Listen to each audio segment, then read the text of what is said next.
guys! Welcome back to my channel. I'm so happy na makakagawa ko ng updated video na sit-up video, and parang 3 months ko yatang hindi ito ginalaw dahil lang sa gusto ko siya i-vlog. I have a reward for myself na ngayon ko lang bubuksan. It's from Dirma. It's a vacuum cleaner and its continuous large suction can take away the dust and everything. So originally, I bought this last March or February, last week of Feb. Kasi nga gusto ko siya para sa aking kama. Dahil nga, siguro, in the future, kapag may sarili na akong bahay talaga, is makakabili na lang ng bagong kama. Hindi muna ako mag-replace since hindi naman ako, wala naman akong kasama lagi. Kumbaga, solo. So, ito yun. Dahil, syempre, tayo, independent. And, sobrang happy ko nung nakuha ko to. Kaya gusto ko talaga i-film yung pag-unbox. So, ito, unbox ko na sa inyo. Guys, ganito lang siya kalaki.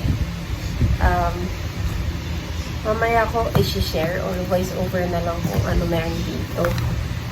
So, open ko na siya kasi kailangan ko na linisin yung kama.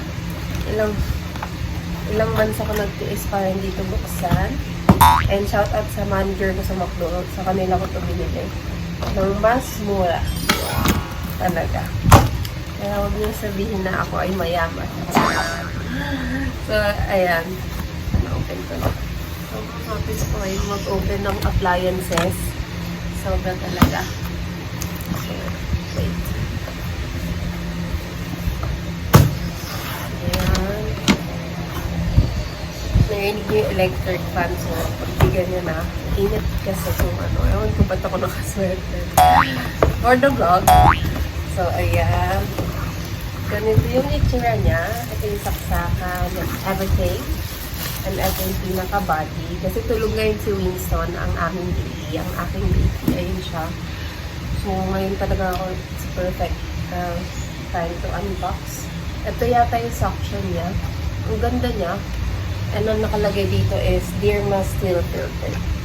So, may mga level controls niya. Mamaya natin ano yung dito. Pero banggitin ko na din yung first may strong suction, strong cleaning, then strong effect. So, first time ko lang mag-vacuum ng ako lang. Hindi ko na matandaan kung kailan yung huling beses. So, may ganito siya kasi pang floor naman talaga usually yung vacuum na to, or for what do I call this? For carpets. Ganyan. Pero syempre ako, magagamit ito sa future family ko. So, gusto niyo yung family agad. Ayan. Tapos ito na yung mga different kinds of nakasealed pa siya eh. Mga pang suction. May with brush, with ganyan lang. And then, ito yung maganda. Ito siguro yung gagamitin ko sa foam. Ito yung pinaka yung pinakamalaking pool. Yan. Nag-delete pa kasi ako ng files para lang makapag-video na. Ngayon lang ako nagka-free time after 3 months. And I'm back. So, this is a Dirma vacuum cleaner manual. So, ayan, may English naman. So, maintindihan ko ito. Bubuuhin ko na lang. Bale, time-lapse ko na lang ba or video? Time-lapse na lang, no? Ko din gumawa na ng thumbnail, no? Woo! Yeah.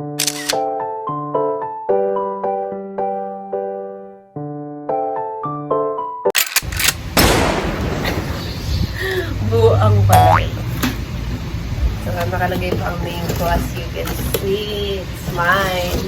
Finally, na-open ko din. Hindi ko mabigyan ng fit. I realize na video na lang. Kasi baka may nakakatawa kasi hindi ko maalas. Parang laruan lang pala. Kasi kung yung maliit lang yung kukunin ko, baka mahirapan ako. So yung malaki. Tama ba yung ginagawa ko? Correct me if I'm right. Baka magising ang aking papi.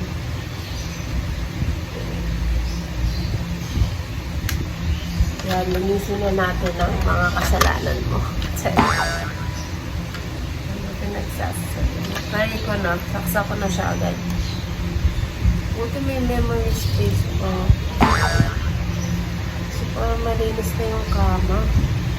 No, baka magka-breakouts tayo, guys. Yung mga ulan din, nilabhan ko na. General cleaning ng malala. Wait lang, saksa ko lang ba. Ilang ko nakaon mo kasi baka may magalit sa akin pag sinasaksak ko may ganito pala. Perfect. Ayan, ganito siya. Malakas yung hangin niya kasi ito yung pinaka-labasan ng air. Ano? So, tatry ko na siya. Wait. Kasi yung patay kahit maingay. Ano? Gising na yun eh.